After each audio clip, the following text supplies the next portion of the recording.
सभी को नमस्कार। मैं विश्वास शर्मा फिर से आपकी सेवा में।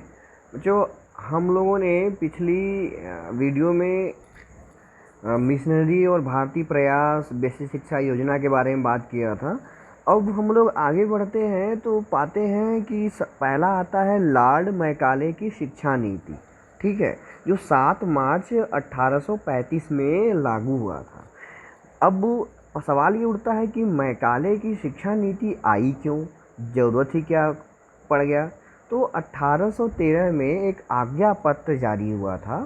हर 20 साल पे, अभी भी देखिए 20-20 साल का अभी भी दरमियान है, आप ध्यान रखिएगा। जब भी शिक्षा योजना आती है, चाहे स्वतंत्रता से पहले या बाद, देखिए 1813 में आज्ञा पत्र आया, फिर 1833 में आया। जोड़ लीजिए कितना हुआ, 20 साल का अंतर। अब चलिए हम आपको स्वतंत्रता बाद दिखाते हैं। मुदालियल आयोग देख लीजिए, विश्वविद्यालय आयोग देख लीजिए 1948 का। फिर उसके बाद कोठारी आयोग देख लीजिए 64 में। 64-20 कितना होता है, 84। फिर आपका आ जाता है भारतीय शिक्षा नीति आ जाती है। इसी तरह से 20-20 साल पे चलता रहता है। तो ठीक है, अब हम बात करते हैं मैकाले पे, वीडियो ज़्यादा बड़ा ना हो। तो मैकाले पे हम देखते हैं कि 1813 के आज्ञा पत्र में एक विवाद हो गया था, प्राच्य पाश्चात्य विवाद। पहले ये सुन लीजिए, प्राच्य पाश्चात्य विवाद है क्या। प्राच्य मतलब होता है भारतीय, प्राचीन संस्कृति।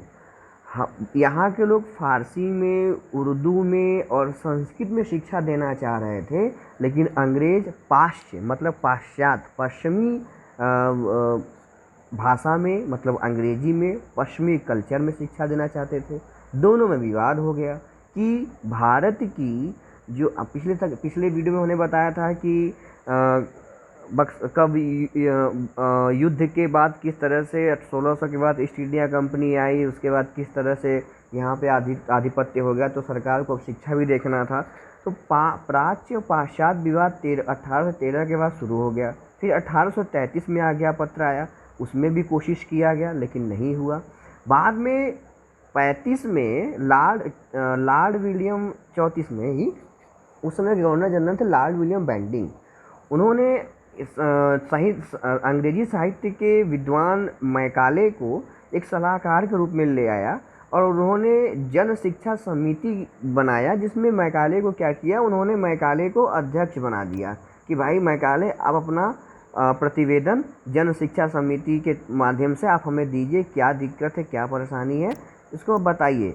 उसके बाद मैकाले ने क्या किया कि अपनी एक नई नीति लागू कर दी। कैसे लागू की, आगे हम देखते हैं अगले वीडियो में। आपने इसका स्क्रीनशॉट ले लिया होगा। अगले स्लाइड में देखिए कि 1813 के आज्ञा पत्र के धारा के से गहन अध्ययन किया।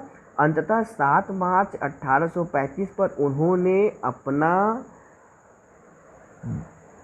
विवरण प्रस्तुत किया, जिसमें तीन चीज़ों का विशेष उद्देश्य माना गया था कि 1813 के 43 की व्याख्या करना, राज्यपत्र में उल्लेखित 1 लाख रुपए का विवाद, उसमें था ना 1 लाख रुपए का क्या विवाद था कि प्राच्य वाले, जो प्राचीन अरबी संस्कृत वाले थे, वो कहते थे कि शिक्षा का 1 लाख रुपया, 13 में 1 लाख रुपया शिक्षा के लिए दिया गया था 1813 में, कि 1 लाख रुपया शिक्षा के लिए खर्च होगा। प्राच्य वाले चाहते थे कि 1 लाख रुपया संस्कृत और फारसी पर खर्च हो। पाश्चात्य वाले चाहते थे कि 1 लाख रुपया अंग्रेजी भाषा शिक्षा पे खर्च हो। ये विवाद चल रहा था।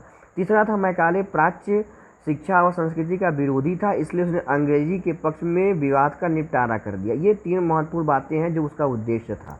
ठीक है, अब उसका 2 चीज़, इसमें आप 2 स्टेटमेंट देखेंगे मैकाले का, जो आपसे अक्सर 1 नंबर के क्वेश्चन में पूछ सकता है कि ये किसने कहा, ये किसने कहा। भारत व अरब देशों का समस्त शिक्षा साहित्य यूरोपीय साहित्य का एक अलमारी के बराबर है।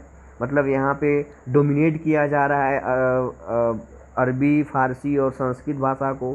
फिर इंग्लैंड की सरकार का यह कर्तव्य है कि भारतीयों को ऐसी शिक्षा व्यवस्था का प्रबंध करे जो सभी प्रकार से उनके स्वास्थ्य के लिए लाभप्रद हो। इसमें उनकी रुचि के अनुसार नहीं चलना चाहिए, हमें उनकी रुचि के अनुसार, मतलब अंग्रेजी सरकार को, इंग्लैंड सरकार को उनकी रुचि, किनकी रुचि, भारतीयों की रुचि के अनुसार नहीं चलना चाहिए। और भारतीयों की रुचि किस में थी, फारसी, अरबी, उर्दू और संस्कृत में थी, तो उनके अनुसार नहीं चलना चाहिए, हमारे अनुसार चाहिए। ये मैकाले का स्टेटमेंट है। कभी कभी आपसे एक विशेष तौर से ये वाला कि भारत व अरब देशों के समस्त शिक्षा साहित्य यूरोपीय साहित्य की एक अलमारी के बराबर है। अक्सर पूछता है, हो सकता है कंपटीशन में भी पूछ दे आपसे, ठीक है, तो ध्यान रखिएगा, इसको स्क्रीनशॉट लीजिए। मैं आगे बढ़ता हूँ। मैकाले का विवरण पत्र, अब बात करते हैं मैकाले के विवरण पत्र में। तो मैकाले के विवरण पत्र में उन्होंने कुछ निम्न बिंदुओं पर बात की। पहला, साहित्य शब्द की व्याख्या किया। इसमें साहित्य शब्द से आशय केवल अंग्रेजी साहित्य को माना, न कि अरबी फारसी साहित्य और संस्कृत भाषा के साहित्य को, क्योंकि उनका मानना था ये प्राचीन है, प्राचीन बुद्धि वाले हैं, प्राच्य हैं, इनको नवीन चीज़ कहाँ से पता चलेगा। तो साहित्य का उन्होंने मैकाले ने अपने विवरण में बोला कि साहित्य का मतलब सिर्फ अंग्रेजी साहित्य है। दूसरा है भारतीय विद्वान की व्याख्या। उन्होंने भारतीय विद्वानों को उन्हीं लोगों को विद्वान माना जो अंग्रेजी साहित्य व दर्शन के ज्ञाता थे। ठीक है, आगे बढ़ें। और कौन अब विवरण में और कौन सी बातें थी, आपने स्क्रीनशॉट ले लिया होगा। आगे बढ़ते हैं। धनराशि के व्यय की व्याख्या। धनराशि के व्यय की व्याख्या, उसने कहा कि जो 1,00,000 रुपया है वो कहाँ खर्च होगा, कंपनी की इच्छा को सर्वोपरि माना। देखिए, इनडायरेक्टली उसने बोल दिया कंपनी की इच्छा, तो उन्होंने बोल दिया था पिछले स्टेटमेंट में, क्या बोला था कि इंग्लैंड को अपनी पाश्चात्य शिक्षा रखनी चाहिए, उनकी इच्छा का कोई महत्व नहीं है। तो कंपनी किसको मानेगा भाई, पाश्चात्य दर्शन को ही देगा, अंग्रेजी भाषा को ही महत्ता देगा। तो कंपनी को सर्वोपरि माना। फिर शिक्षा का माध्यम के बारे में उन्होंने कहा कि स्पष्ट रूप से कहा कि शिक्षा का माध्यम क्या होनी चाहिए, अंग्रेजी होनी चाहिए। अंग्रेजी के पक्ष में उसने बात की। पश्चिमी भाषा सर्वश्रेष्ठ है, भाषा का ज्ञान उपयुक्त है, भारतीय खुद ही प्राच्य भाषा के स्थान पर सीखना चाहते हैं। उसने एक चीज़ बोल दिया कि ये हम नहीं बोल रहे हैं, भारतीय खुद चाहते हैं कि हम अंग्रेजी सीखें और संभ्रांत लोग बन जाएं। अब आगे बढ़ते हैं, ये उसने अपने विवरण में दिया था। आगे बढ़ते हैं। विवरण पत्र का प्रभाव क्या क्या हुआ, ये ध्यान रख लीजिए। अभी तक विवरण पत्र आपने देखा, अब उसका इफेक्ट क्या हुआ भारत में। पहला इफेक्ट हुआ कि लॉर्ड विलियम बेंटिंग जो उस समय था, उसने सहमति प्रदान कर दी, जो कि विलियम बेंटिंग प्रस्ताव के नाम से आगे होता है। देखिए, 3 चीज़ बड़ा महत्वपूर्ण है, ध्यान रखिएगा। मैं आपको बता दूं, तीनों एक दूसरे से जुड़े हुए इंटरट्यून हैं। मैकाले की शिक्षा नीति, निस्यंदन या छननी का सिद्धांत, तीसरा बेंटिंग प्रस्ताव। ये तीनों बड़ा महत्वपूर्ण है, हम तीनों की बात करेंगे आज इस वीडियो में। से मैकाले की बात करेंगे, फिर हम निस्यंदन और बेंटिंग प्रस्ताव की बात करेंगे।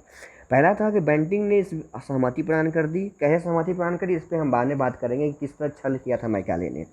दूसरा है अंग्रेजी माध्यम से उच्च शिक्षा संस्थान और कॉलेज खोले जाएँ। अंग्रेजी माध्यम के, किसके भाई, अंग्रेजी माध्यम के उच्च शिक्षण संस्थान खोले जाएँ। और मैकाले की अंग्रेजी पश्चिम पहले तो 1837 में आर्कलैंड का भी प्रतिवेदन आता है, वो भी मैं पढ़ाऊंगा आपको। आर्कलैंड ने फारसी के स्थान पर अंग्रेजी को राजकाज की भाषा रख दिया। ठीक है, ये है आर्कलैंड ने। फिर लॉर्ड हार्टिंग ने सरकारी नौकरी के उन अभ्यर्थियों को वरीयता दिया जाने लगा जो लॉर्ड हार्टिंग जो अंग्रेजी का ज्ञान रखते थे। ठीक है। फिर हालांकि मैकाले का विवरण पत्र दीर्घकालीन प्रभाव भारतीयों के हित में था, क्योंकि वो सभी जानते थे कि किस तरह से यह हो सकता है।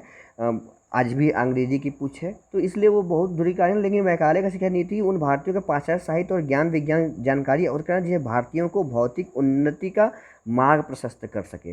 तो आज मैकाले ही बात करते हैं, फिर अगले वीडियो में हम बात करेंगे। तो अभी मैं ठीक हूँ क्वारंटाइन होने के बाद, और टाइफाइड से चल रहा हूँ, लेकिन आपकी सेवा में हूँ। घर पे रहिए, सुरक्षित रहिए।